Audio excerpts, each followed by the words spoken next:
Iya, nggak apa-apa ini sudah lancar lagi. Oke, Ndah, menyambung yang tadi ya.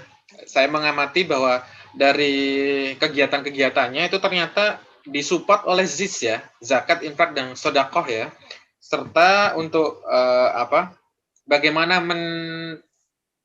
menjadikan kegiatan itu menarik tentunya dengan menciptakan suasana atau kegiatan yang nyaman dan interaktif gitu ya, supaya anak-anak muda yang hobi bermain gadget itu bisa teralihkan atau juga bisa mengisi ya sebagian waktunya untuk kegiatan-kegiatan di desanya atau kegiatan alternatif lainnya.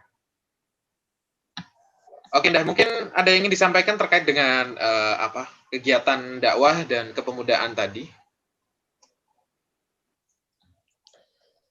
Uh, untuk anak-anak muda ya mungkin ya. Untuk anak-anak muda jangan sedikitin baperan, tapi banyakin berperan gitu ya. Jangan sedikit-sedikit baperan atau rebahan gitu ya. Pokoknya seberapapun kita mampu, yuk bergerak.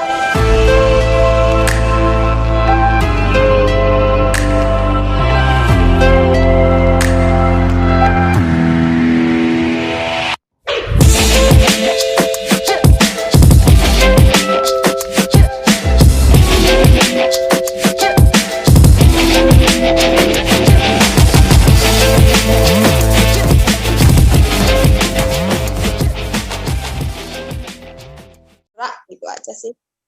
Oke, ini quotes yang menarik ya, karena ya tadi hilang lagi nih. Oke, sudah muncul lagi, sudah muncul. Ya, quotes yang menarik dari Endah yaitu untuk anak muda, terutama sahabat JMP Community dan seluruh saudaraku semua pemuda-pemuda di Indonesia, jangan baperan ya, tapi berbanyaklah berperan gitu ya. Saya mengingatkan sama sahabat saya yang kemarin ya, saya juga kemarin sempat podcast dengan teman saya dari Jakarta, namanya Atari. Mungkin Endah nanti setelah ini bisa melihat juga di video sebelumnya. Itu Atari sempat mengatakan mirip seperti Endah ini, yaitu jangan jadi pengekor. Ya. Jangan jadi pengekor, tapi jadilah seorang inovator. Kira-kira seperti itu. Nah, kalau dari Endah, quote-nya juga menarik, yaitu jangan baperan, karena sekarang era sosial media, era bagaimana antar orang, antar lembaga, itu bully-membuli, ya, serang menyerang, meskipun itu secara virtual ya, secara melalui media sosial, tapi itu cukup menyita waktu, menyita tenaga dan pikiran kita untuk menanggapi hal-hal yang sebenarnya itu hanya ada di dunia maya. Belum tentu di dunia nyata kejadiannya seperti itu. Tapi memang energi bangsa ini habis untuk mengurusi hal-hal yang demikian ya. Lapor-melapor, hoax, bully-membuli, buzzer, dan lain sebagainya. Saran dari Anda sangat menarik karena mari mulai dari sekarang, terutama para pemuda, kita jangan baperan, tapi mulailah berperan. Tentunya di bidang yang kita yakini, kita ampu, yang kita bakat di situ, dan kita aktif di dalamnya, sehingga dapat memberi manfaat ya tentunya untuk lingkungan atau untuk keluarga kita sendiri, di lingkup yang lebih kecil. Oke, Endah. Terima kasih. Ini masih ada beberapa pertanyaan yang mungkin bisa saya dapatkan makna hidup atau makna dari setiap perjalanan seseorang, kesuksesannya terutama, tentunya biasanya ada hal-hal yang menarik ya, termasuk yang disampaikan Endah tadi. Nah, ini agak sedikit flashback terkait dengan pendidikan usia dini. Karena Endah mungkin sudah hampir 5 tahun ya, atau lebih mungkin ya, berada di dunia pendidikan usia dini. Kira-kira menurut Endah itu bagaimana sih kondisi pendidikan usia dini di Indonesia? Entah itu dari tenaga pengajarnya, dari muridnya itu sendiri, anak-anak yang masih di usia dini, adakah problem di sana, ataukah adakah hambatannya, atau justru sekarang ini adalah momentum penting atau yang saat yang potensial untuk memajukan terutama generasi penerus kita yang masih berada di usia dini. Silakan. Oke. Kalau menurut penelitian, Ya. anak usia 0 sampai 5 atau 7 tahun itu adalah masa golden age gitu ya. Masanya, masa emasnya anak gitu ya. Pondasi-pondasinya anak itu memang harus kita kuat, yang harapannya ke depannya ketika pondasinya kuat ini, insya Allah ketika dia sudah dewasa, dia akan menjadi pribadi-pribadi yang luar biasa. Untuk masalah pendidikan anak usia dini ini, cukup prihatin sebenarnya gitu ya, karena ternyata kalau Oki tahu ya, PAUD atau KB sebelum TK itu ternyata oleh pemerintah itu belum diwajibkan, dan guru-guru PAUD, guru-guru KB itu belum termasuk guru, belum dianggap guru oleh pemerintah sebenarnya itu. Padahal kewajiban kita sama, terus syarat-syarat ketika harus jadi guru itu sama, harus S1 dan lain sebagainya, tapi hak-hak kita itu berbeda dengan guru yang lain. Apalagi dengan kondisi hari ini.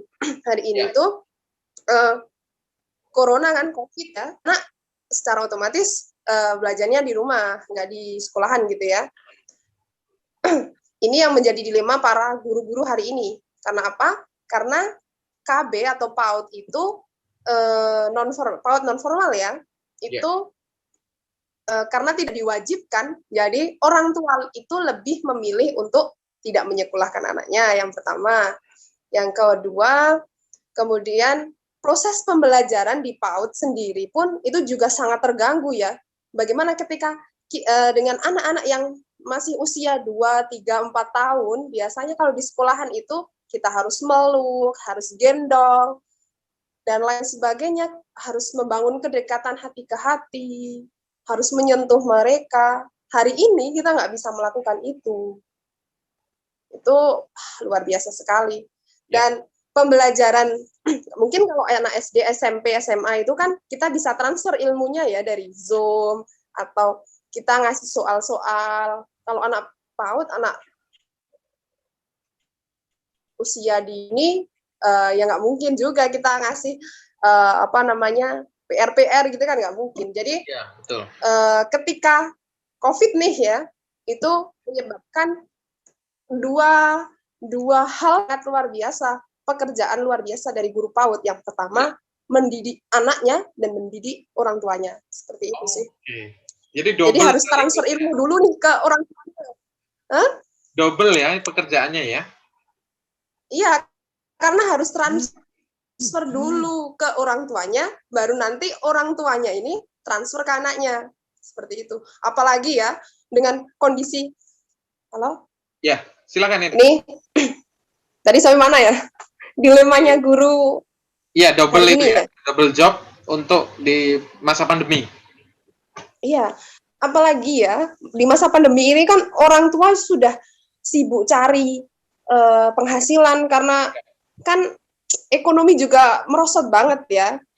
Jadi ketika kita harus ngajari anak-anak itu ke ibunya dulu, orang tuanya dulu, mereka itu sudah pusing dengan bagaimana cara untuk mendapatkan penghasilan menghidupi keluarganya. Harus ditambah lagi dengan mereka belajar untuk memberikan pelajaran yang ditransfer gurunya untuk anaknya. Jadi itu luar biasa sih. Oke. Tadi disampaikan umur 0 sampai 7 tahun itu adalah masa golden age. Saya sangat setuju karena memang pondasi-pondasi pemikiran, pondasi moral, agama dan lain sebagainya memang harus ditanamkan sejak sedini mungkin ya. Kemudian tadi saran dari Endah terkait dengan hak tenaga pengajar KB atau PAUD ini memang tidak seperti guru-guru yang lain ya, baik itu SD, SMP, SMA. Tapi memang masih dalam kategori informal, pendidikan informal, sehingga hak-hak yang didapatkan oleh para guru ini tidak sesuai harapan. Padahal kalau dilihat dari pekerjaannya, jenis pekerjaan ini memang butuh keterampilan khusus ya, terutama guru-guru tersebut harus mempunyai mental atau karakter